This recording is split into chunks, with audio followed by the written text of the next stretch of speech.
ఏ తండ్రికైనా కూతురి కంటే వల్లమాలిన ప్రేమ ఏముంటుంది చెప్పండి. క్లీన్ కారాపై రామ్ చరణ్కు ఉన్న ప్రేమ అంతకు మించి. ఏడాది వయసున్న క్లీన్ కారా వాళ్ళ డాడీ రామ్ చరణ్ని అస్సలు వదిలి ఉండలేదు. మమ్మీ కంటే డాడీకే బాగా చేరువైందని ఆ మధ్య గుసగుసలు కూడా వినిపించాయి. ఇక క్లీన్ కారాను వదిలి రామ్ చరణ్ ఒక్క క్షణం కూడా ఉండలేరు. కూతురితో ప్రతి క్షణం ఆటపాటలను ఆస్వాదిస్తాడు చరణ్. అయితే కూతురిపై ప్రేమకు కారణం భార్య ఉపాసన. అందుకేనేమో నేడు బర్త్డే జరుపుకుంటున్న ఉపాసనను కారా మమ్మీ అని పిలిచేశారు చరణ్. భార్యపై ఎంతటి ప్రేమాభిమానం కాకపోతే కూతురు పేరుతో పిలిచేస్తారా చెప్పండి. చరణ్ ఉపాసన పుట్టినరోజు సందర్భంగా విష్ చేస్తూ హ్యాపీ బర్త్డే కారా మమ్మీ అంటూ పోస్ట్ చేశారు. క్లీన్ కారా చరణ్ ఉపాసన గారాల కుమార్తె అని అందరికీ తెలుసు. గారాల పట్టి జూన్ 20, 2023 జన్మించింది. ఇప్పటికే 1 సంవత్సరం నిండింది. దంపతులు ఇద్దరు ఎక్కడికి వెళ్ళినా తమ వెంట క్లీన్ కారా కూడా ఉంటుంది. ప్రస్తుతం లండన్ వెకేషన్ లో చరణ్ ఉపాసనతో క్లీన్ కారా ఉంది.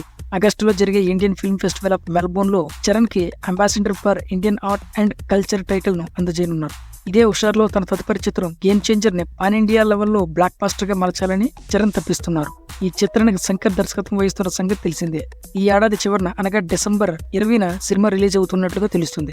రీసెంట్ గా దిల్ రాజు గారు క్రిస్మస్ ను కలుద్దాం అంటూ ప్రకటించిన విషయం అందరికీ తెలిసిందే.